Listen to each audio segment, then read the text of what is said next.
Bab 59. Anak keluarga Si, Fusi yang mengatakan akan kembali ke tempatnya beristirahat langsung memutar arah. Fusi mengikuti kereta kuda keluarga Si yang menuju istana kerajaan Dura. Sesampainya di sana, Fusi menatap seseorang yang berusia lebih muda darinya turun dari kereta kuda. Fusi sangat tidak asing dengan anak muda itu karena dirinya beberapa kali bertemu anak muda itu di keluarga cabang Si.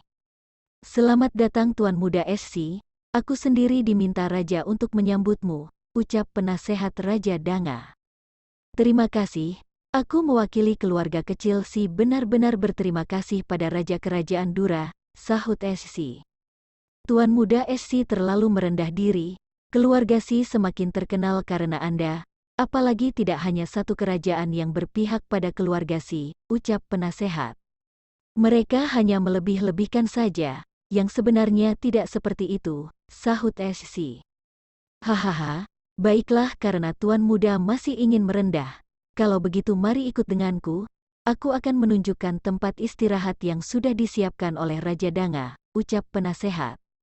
"Sekali lagi aku ucapkan terima kasih pada kalian, terutama Raja Danga," sahut HC. Dari kejauhan Fusi yang meminta bayangannya bersembunyi bisa mendengar semua pembicaraan HC dan penasehat raja. HC adalah adik satu ayah beda ibu. Kenapa dia mendapatkan banyak hal sedangkan dirinya harus kehilangan banyak hal? Sebagai anak dari keluarga Si utama, Fusi tidak terima SC mendapatkan semuanya. Lagi pula memangnya apa yang istimewa dan sudah dilakukan SC sampai dikatakan membawa nama keluarga Si sampai terkenal. Malam harinya Fusi yang tidak sabar ingin bertemu SC sengaja bersiap dari awal. Fusi bahkan mengeluarkan pakaian terbagusnya untuk bertemu dengan saudara lamanya itu. Setelah sampai di ruangan pesta, Fusi dan keempat seniornya langsung menuju tempat duduk yang sudah disiapkan. Fusi sama sekali tidak menyangka kalau tempat duduknya dan seniornya bersebelahan dengan SC. Fusi yang duduk hanya beberapa jengkal dari SC membuat keduanya saling menatap satu sama lain. Berbeda dari Fusi, SC tidak mengenali Fusi dan hanya mengingat sekilas seperti pernah bertemu dengannya. "Apa kita pernah bertemu sebelumnya?" tanya SC yang tidak berhenti menatap Fusi. "Apa kamu yakin sudah melupakan aku?" tanya Fusi balik membuat SC kebingungan mendengarnya. SC yang masih merasa penasaran berulang kali bertanya pada Fusi di mana mereka pernah bertemu. Fusi sama sekali tidak menghiraukannya dan hanya mengatakan jika ingin mengetahuinya setelah selesai mari bertemu empat mata. Karena SC benar-benar penasaran, SC dengan cepat mengiyakan ajakan Fusi. Bagi SC mengetahui sesuatu agar rasa penasarannya yang besar menghilang jauh lebih penting dari apapun. Keempat senior yang memperhatikan pembicaraan Fusi dan SC semakin yakin kalau keduanya memiliki hubungan.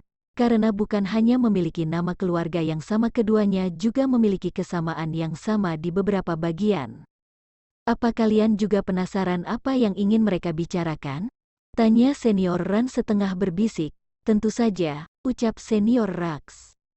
"Aku tidak, karena itu sama sekali bukan urusan kita," sahut senior Yung. Mendengar itu ketiga senior hanya terdiam. Mereka sama sekali tidak percaya kalau senior Yung sebagai seorang wanita tidak tertarik dengan rahasia orang lain. Setelah selesai pesta yang sangat membosankan bagi Fusi, dengan senang hati Fusi bergegas keluar. Fusi menunggu HC di tempat yang sudah mereka tentukan sebelumnya. Beberapa saat kemudian SC yang datang menghampiri Fusi membuat Fusi hanya terdiam menatapnya. Fusi sendiri masih tidak percaya apa SC benar-benar sudah melupakannya. "Sekarang katakan padaku di mana kita pernah bertemu sebelumnya, karena aku merasa sangat tidak asing denganmu," ucap SC. "Kenapa tidak kamu perhatikan baik-baik saja lebih dulu wajahku, mungkin saja kamu bisa mengingat di mana kita pernah bertemu," sahut Fusi. HC langsung memperhatikan Fusi dengan sangat teliti, tapi seberapa kuat dirinya mencoba mengingat, dirinya seperti tidak mengingat apapun tentang Fusi. "Aku sama sekali tidak bisa mengingat siapa kamu sebenarnya. Daripada bermain-main seperti itu, kenapa tidak kamu katakan saja siapa kamu sebenarnya dan di mana kita pernah bertemu," ucap HC. Fusi menyunggingkan bibirnya sambil menatap HC penuh arti, karena HC tidak mengingatnya jadi biarkan dirinya yang membantu mengingatkannya. Aku juga anggota keluarga Si, namaku Fusi, seharusnya kamu sudah tidak penasaran lagi bukan, sahut Fusi. Aku anak pertama keluarga Si utama yang diasingkan di keluarga cabang. Aku anak utama keluarga Si yang sama sekali tidak dianggap oleh keluargaku sendiri. Keluarga Si bahkan mencoba menghancurkan roh hewan spirit aku, sambung Fusi. Ah, aku mengingatnya sekarang. Kamu adalah anak kutukan yang dibicarakan oleh ayah dan ibuku. Kamu juga yang membuat malu keluarga cabang Si dengan sangat berani, ucap Si. Benar itu aku orangnya, aku tidak hanya ingin mempermalukan keluarga cabang, kamu katakan saja pada keluarga utama Si kalau aku pasti datang untuk membalas mereka semua, sahut Fusi. Memangnya apa yang bisa kamu lakukan? Tanya HC. Dia murid ketua utama perguruan surgawi, dia juga adik perguruan kami, ucap senior Ran. Keempatnya yang bersembunyi di kejauhan langsung muncul satu persatu, mereka sudah mendengar semuanya dan sebagai seorang senior mereka tidak akan membiarkannya begitu saja.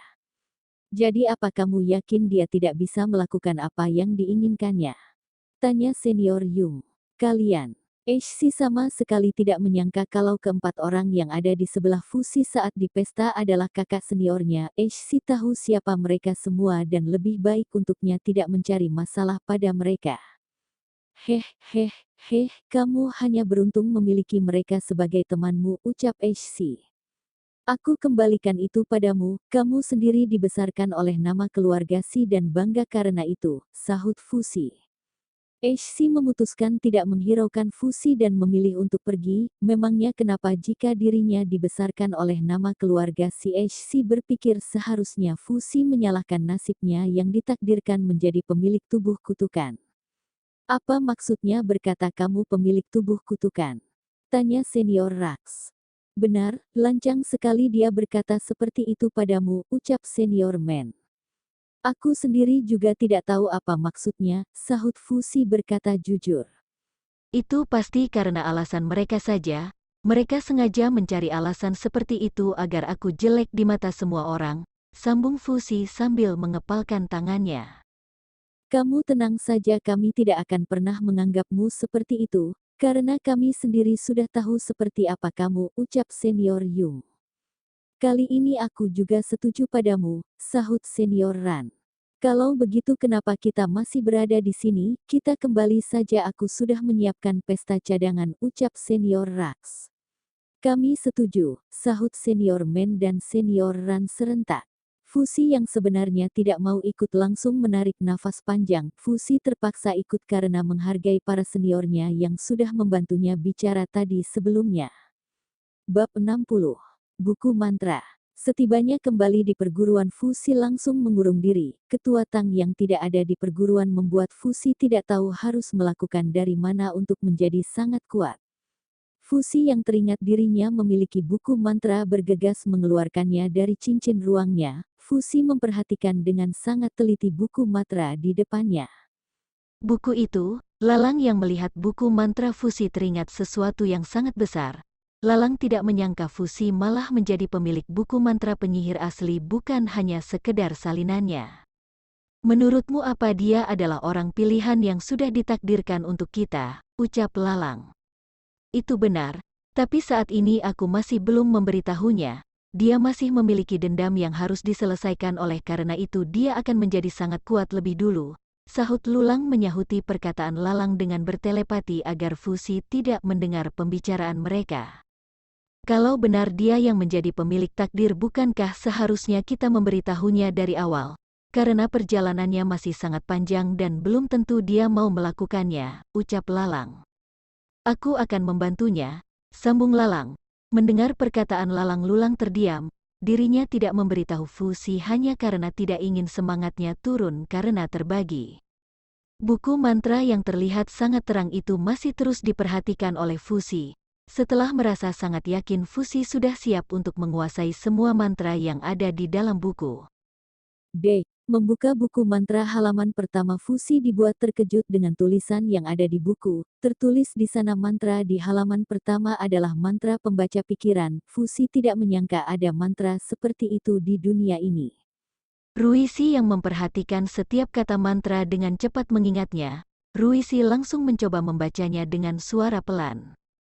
Hidup adalah pola pikir, berpikir dan membaca adalah satu pemikiran, membaca pikiran takdir dari mantra. Setelah membaca mantra Fusi tidak merasakan ada perbedaan, saat itu juga Fusi ingin mencoba apa dirinya berhasil menguasai mantra pembaca pikiran. Fusi keluarlah. Suara yang terdengar dari luar membuat Fusi tiba-tiba tersenyum, walau itu suara ketua Tang. Fusi tidak peduli dirinya harus memastikan apa mantra yang baru dikuasainya sudah berhasil. Bok ketua, sahut Fusi dari dalam. Fusi yang baru saja keluar dari rumahnya berhenti tidak jauh dari ketua Tang. Fusi yang membaca mantra dengan sangat pelan membuat ketua Tang hanya bisa melihat kalau Fusi sedang bergumam sendiri. Anak ini tidak biasa, dia bergumam sendiri di depanku, apa yang sedang dilakukannya sebenarnya. Fusi yang sudah membaca mantra bisa mendengar apa yang dikatakan ketua Tang di dalam hati. Tiba-tiba saja Fusi merasa bersalah karena sudah membaca pikiran ketua Tang, karena bagaimanapun juga ketua Tang adalah ketuanya. Maafkan aku ketua, ucap Fusi menundukkan kepalanya. Kenapa meminta maaf? Memangnya apa salahmu? Tanya ketua Tang. Aku baru saja membaca pikiran ketua, ucap Fusi. Ternyata kamu cukup berani juga, sahut ketua Tang. Aku benar-benar meminta maaf ketua, ucap Fusi menundukkan kepalanya. Sudah lupakan saja, kamu mengusai mantra itu pasti dari buku mantra, kebetulan sekali kalau begitu ikut denganku, sahut ketua Tang yang langsung memegang tangan Fusi dan membawanya menghilang berpindah tempat. Hanya dalam satu kedipan mata ketua Tang membawa Fusi berpindah tempat ke tempat keempat seniornya saat ini berkumpul. Sekarang kamu baca pikiran mereka satu persatu, ucap ketua Tang dengan suara pelan. Karena dirinya diperintah Fusi hanya bisa menurutinya. Fusi berpikir nanti dirinya akan meminta maaf pada para seniornya setelah selesai. Ketua ini kenapa menempatkanku di misi yang sangat jauh, dalam hati senior Ran. Baguslah aku mendapatkan tempat itu, dalam hati senior Man. Hah, kenapa misi aku masih berdekatan dengan istana, dalam hati senior Rax. Aku sangat menyukai misi kali ini, lagi pula aku ingin bertemu lagi dengannya di perguruan itu, dalam hati senior Yung. Fusi membisikkan semua yang mereka bicarakan di dalam hati. Fusi melihat ketua Tang yang langsung menganggukkan kepalanya. Kita akan merubah posisi menjalankan misi, Yung kamu bertukar dengan Ran, Men kamu bertukar dengan Rax, ucap ketua Tang. Tapi ketua kenapa tiba-tiba berubah pikiran dan mengganti misi kami? Tanya senior Yung. Maafkan aku semuanya, ucap Fusi menundukkan kepalanya. Apa hubungannya denganmu? Kenapa meminta maaf? Tanya senior Men. Itu karena aku memintanya membaca pikiran kalian, Yung dan Men di tempat sebelumnya yang sudah aku tentukan sangat menikmati misi itu. Kalian harus tahu saja aku menyuruh kalian menyelesaikan misi bukan untuk kalian bersenang-senang, ucap ketua Tan membuat keempat senior terdiam. Senior Ran dan senior Rax sama sekali tidak masalah. Lagi pula tempat yang akan menjadi misi pertukaran mereka jauh lebih bagus dari tempat lainnya. Fusi merasa bersalah karena membuat seniornya bertukar misi. Fusi ingin meminta maaf pada mereka jika sudah kembali nanti dan semoga saja mereka tidak marah padanya. Setelah keempat seniornya pergi, ketua Tang tertawa lepas. Sebenarnya dirinya sangat ingin menguasai mantra pembaca pikiran sejak lama, tapi takdir tidak pernah mendapatkan buku mantra itu. Walau yang mendapatkannya dan menguasainya adalah Fusi, tetap saja dirinya merasa sangat senang. Kerja bagus, sebenarnya aku tadi memanggil ingin memberikan pelatihan yang mungkin sama seperti keempat seniormu sebelumnya, tapi aku meningkatkan sedikit pelatihan karena kamu berbeda dari mereka, ucap ketua Tang. Kapan kita akan melakukannya ketua? Tanya Fusi dengan penuh semangat. Kapanpun kamu siap, tapi apa kamu tidak ingin menguasai mantra lagi lebih dulu? Ucap ketua Tang. Mantra itu kapanpun waktunya bisa dikuasai dan yang terpenting adalah berlatih lebih dulu, sahut Fuzi. Baguslah kalau kamu sudah memutuskannya, aku tidak akan menunda lagi ikut aku, ucap Ketua Tang. Fuzi yang menganggukkan kepala langsung mengikuti Ketua Tang dengan cepat. Fuzi tidak sabar ingin segera melakukan latihan agar dirinya cepat menjadi kuat. 1 jam kemudian Fuzi yang mengikuti Ketua Tang tiba di tempat latihan. Fuzi terlihat sangat santai setelah melihat tidak ada yang berbeda dari tempat pelatihannya. Tempat yang dikatakan Ketua Tang tempat pelatihannya malah tidak berbeda jauh dengan rumah biasa. Ingat, tidak semua seperti yang terlihat oleh mata. Jangan pernah meremehkan sesuatu, ucap Ketua Tang yang seperti mengerti apa yang ada di pikiran Fuzi. Baik Ketua, sahut Fuzi. Karena Ketua Tang sudah berkata seperti itu, Fuzi tidak berani lagi memandang remeh. Fuzi terus memperhatikan tempat di depannya itu dengan sangat teliti. Pergilah, jika kamu berhasil sampai ke tingkat 5 aku sendiri yang akan membantumu menerobos tingkat dengan cara aku, ucap Ketua Tang. Baik Ketua, sahut Fuzi yang langsung melangkahkan kakinya berjalan pergi. Fuzi menghentikan langkahnya tepat di depan pintu. Fuzi yang melihat ke belakang sebentar tidak menemukan Ketua Tang lagi di sana. Ternyata Ketua sudah pergi. Baiklah, aku masuk saja sekarang, aku tidak boleh mengecewakan Ketua dan diriku sendiri, ucap Fuzi penuh semangat.